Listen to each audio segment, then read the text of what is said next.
म्हणजे मोदी सरकार असेल किंवा कोणतंही सरकार असेल, हे जनतेनं निवडून दिलेलं सरकार असतं. म्हणजे जनतेच्या मतावर बनलेलं सरकार असतं आणि जनतेनं आपला राज्यकारभार बघण्यासाठी ट्रस्टी म्हणून सरकारला निवडून दिलेलं असतं.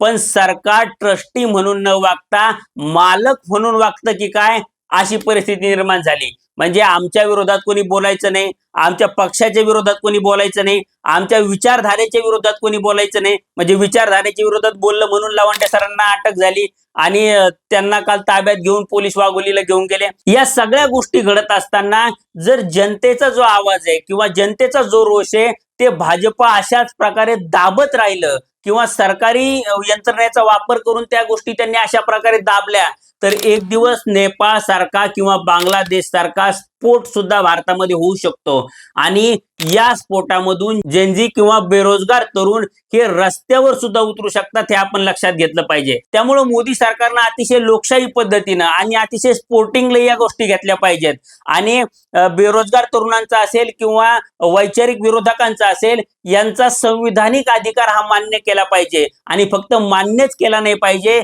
तर त्यांना त्यांची भूमिका आणि त्यांना त्यांचे मुद्दे, टीका या गोष्टी मांडण्याचा अधिकार दिला पाहिजे. आणि त्यांचे मुद्दे जरी आम्हाला पटत नसले तरीही त्यांना ते मांडण्याचं स्वातंत्र्य आहे आणि ते स्वातंत्र्य वातावरणामध्ये या गोष्टी मांडू शकतात हे दाखवून दिलं पाहिजे आणि यातून जनतेचा रोष हा कमी होऊ शकतो.